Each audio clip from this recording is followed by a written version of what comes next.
A paz do Senhor Jesus Cristo, meus queridos irmãos e irmãs. Faremos hoje uma análise exegética do Salmo 50, a partir de uma perspectiva judaica tradicional, considerando o contexto cultural, religioso e linguístico do mundo hebraico antigo. Vamos versículo por versículo do texto, dentro do Tanakh, a Bíblia hebraica. Vamos iniciar nosso estudo? Preparados? Vamos em frente então. Primeiramente, eu louvo a Deus por termos chegado a esta marca significativa de 50 salmos analisados. Parece que foi ontem quando Deus nos inspirou a analisar os terrelins conforme a cultura judaica. Que o Eterno nos dê graça e sabedoria para chegarmos muito em breve ao Salmo 150. Em segundo lugar, eu louvo a Deus pela vida de cada um de vocês que tem nos acompanhado no YouTube, na divulgação da Palavra de Deus. E desde já, te convido a enviar este vídeo aos seus contatos e conquistar novos membros para o nosso canal Teologia em 7 Minutos, TCETM.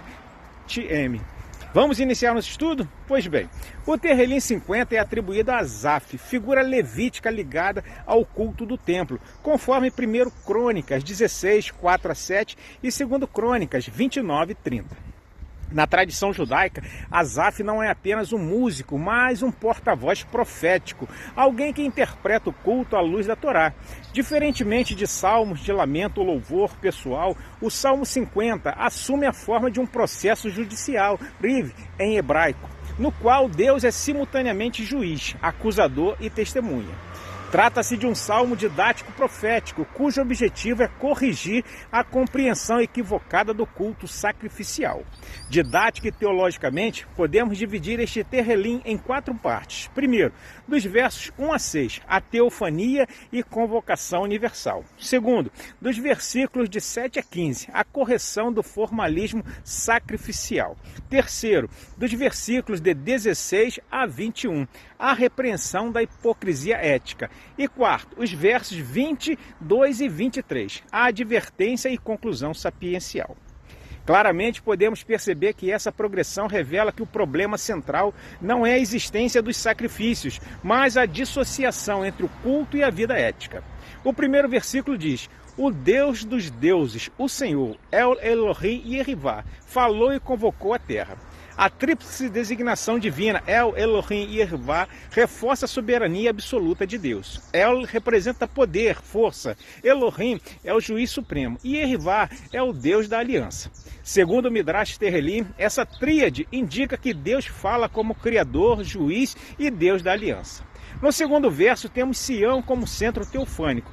Assim está escrito: desde Sião, perfeição da formosura, Deus resplandeceu.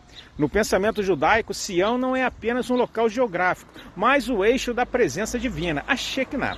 O julgamento começa no lugar do culto, ecoando o princípio rabínico de que Deus exige mais daqueles que estão mais próximos. O versículo 7 diz: ouve, povo meu, e eu falarei, ó Israel, e eu testemunharei contra ti. Aqui Deus se dirige não às nações, mas a Israel, seu povo da aliança, a Berite. Por sua vez, o verso 9 afirma: não tomarei novilho da tua casa. No contexto do Antigo Oriente Próximo, os sacrifícios eram frequentemente vistos como meios de suprir necessidades divinas. O Salmo rejeita essa noção. O verso 10 diz: meu é todo animal da selva. E o versículo 12 afirma: se eu tivesse fome, não te diria. Na teologia judaica, o sacrifício, o carban, não alimenta Deus, mas aproxima o homem de Deus, da raiz carav, que é aproximar-se.